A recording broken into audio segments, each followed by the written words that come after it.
Chegou a hora de praticar testes de hipótese.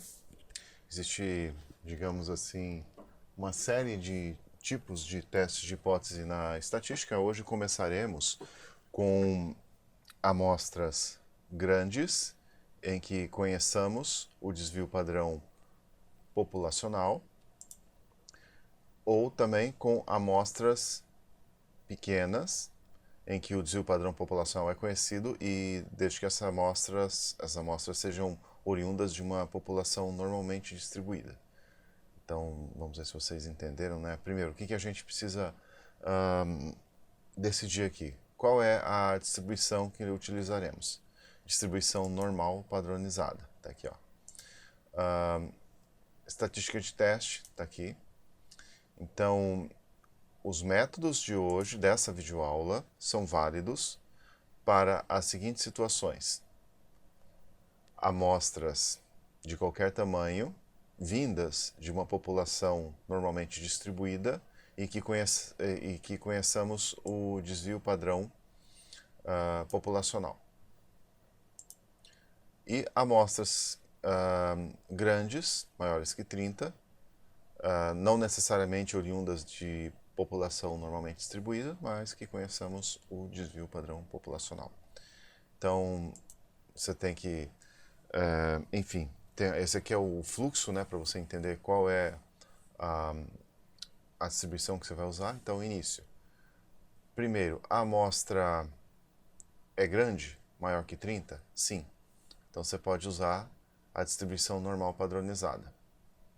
Se a amostra não for maior que 30, aí vem a seguinte pergunta: a distribuição da população é essencialmente normal? Você precisa traçar um histograma. Se for, e você conhecer o desvio padrão populacional, é a mesma distribuição que nós vimos aqui, né? Então vamos trabalhar aí com amostras grandes, em que conheçamos o desvio padrão populacional, e amostras de qualquer tamanho, oriundas de populações normalmente distribuídas e também com a condição de que nós tenhamos conhecimento do desvio padrão populacional, né?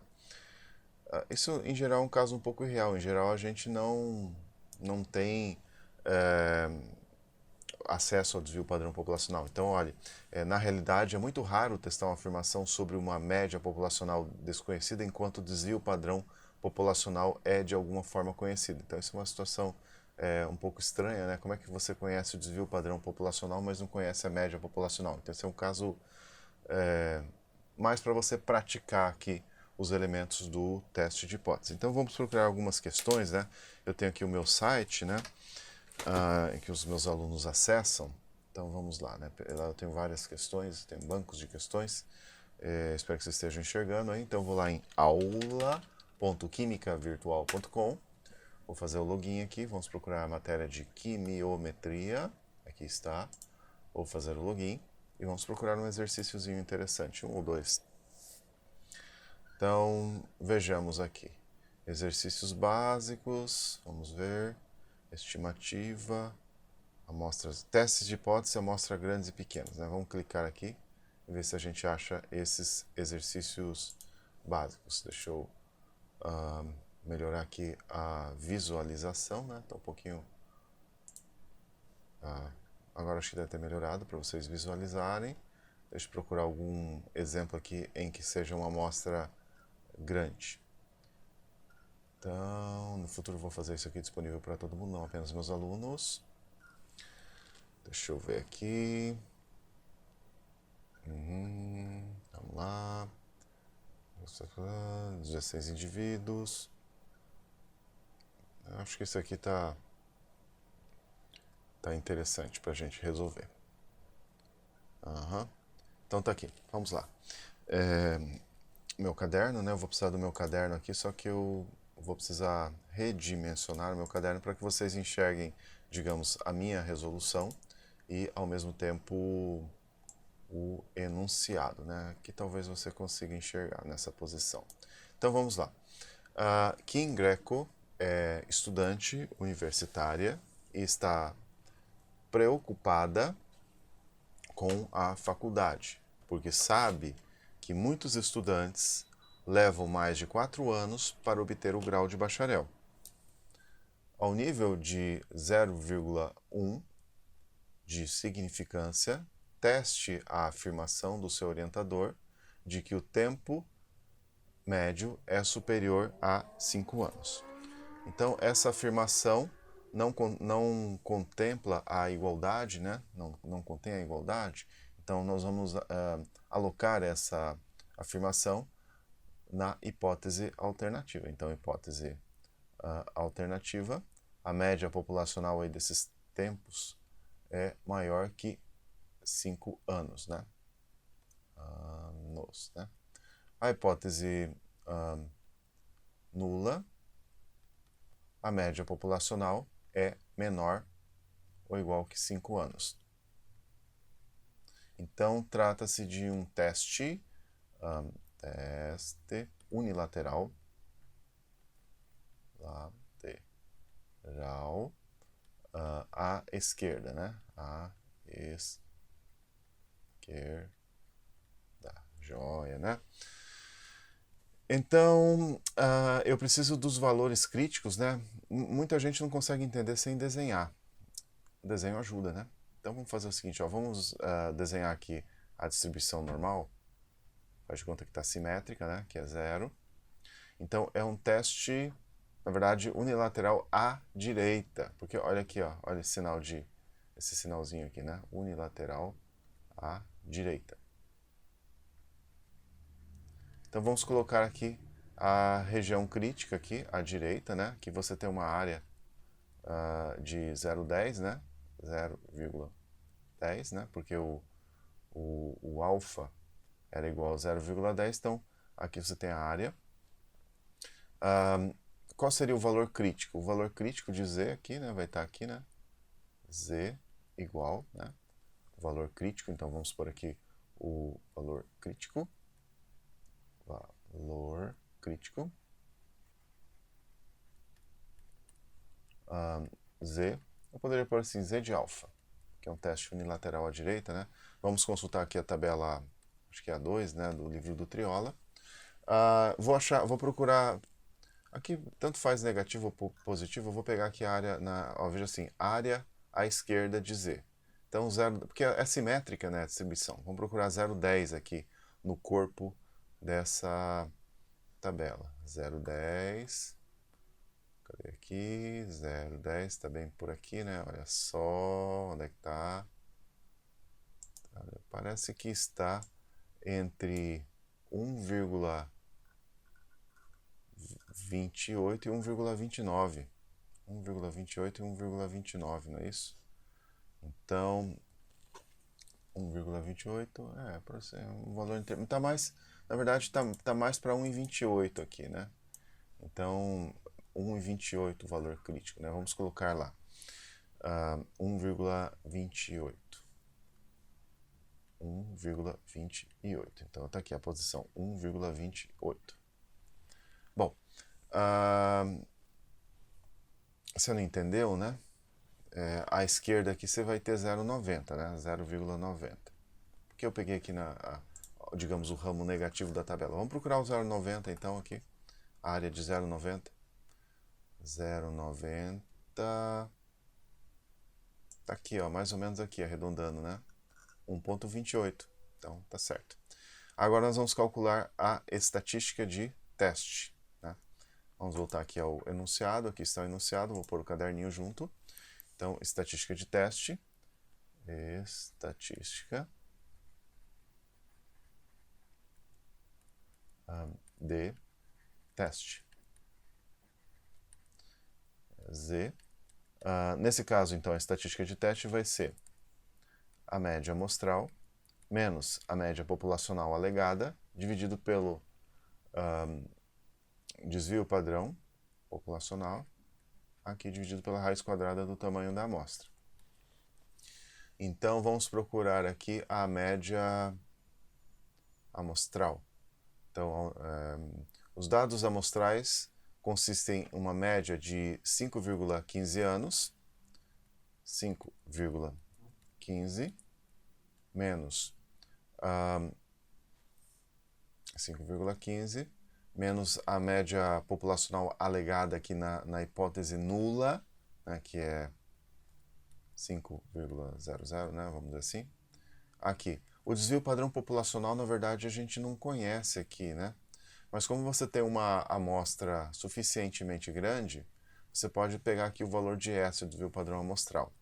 Então você tem aqui 1,68 e você vai dividir isso por raiz de 80. Então, vou fazer a continha aqui, a minha calculadora. Então eu tenho lá 5,15 menos 5 igual, dividido por 1,68, que divide por raiz de 80. Fecho, igual. Isso dá 0,70 e 0,79, então vamos arredondar isso aqui, né? Ou melhor, vamos pôr algumas casas. 0,7986. Então repare que a estatística de teste não caiu na região crítica. A região crítica é essa região aqui vermelha, tá? À direita do valor crítico que você achou lá na tabela. Então a estatística de teste ela caiu aqui mais ou menos. Então você não rejeita a hipótese nula. Não rejeitar a hipótese nula. Então vamos lá. Vamos ler de novo aqui e entender. Aliás, aqui não está pedindo o valor P, mas eu vou calcular também o valor P. Então, você tem lá, Kim Greco é uma estudante universitária e está preocupada com a faculdade, porque sabe que muitos estudantes levam mais de 4 anos para obter o grau de bacharel. Ao nível de 0,10 de significância, teste a afirmação do seu orientador de que o tempo médio é superior a 5 anos. Os dados amostrais consistem em uma média de 5,15 anos e um desvio padrão de 1,68 anos, para 80 bacharéis selecionados aleatoriamente. Bom, então, apesar da gente não ter o desvio padrão populacional, como a amostra é grande aí e supostamente oriunda de uma distribuição de uma população normalmente distribuída, então vamos ao invés de tomar o desvio padrão populacional, usar o valor do desvio padrão amostral. Então, a estatística de teste deu 0,79. Isso quer dizer o seguinte, nós não podemos rejeitar a hipótese nula. Como é que eu formulo agora a conclusão, né? Então vamos lá ver novamente como formular a conclusão. Primeiro, a afirmação original contém a condição de igualdade? Não. Rejeita a hipótese nula? Não. Então não há evidência aqui. Como é que a gente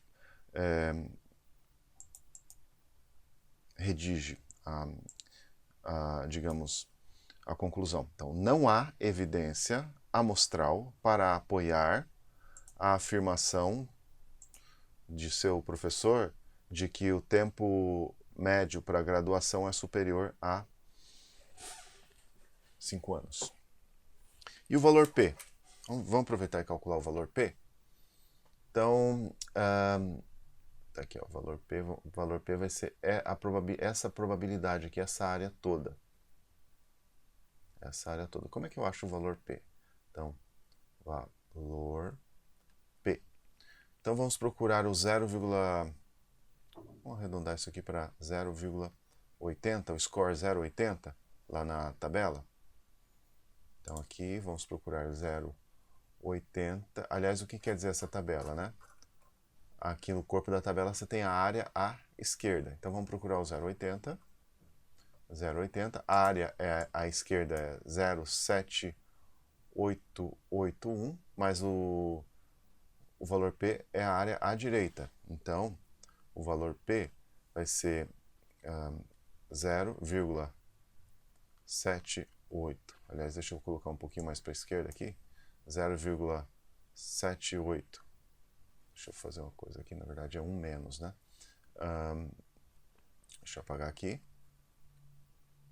Então, 1 menos 0,7881.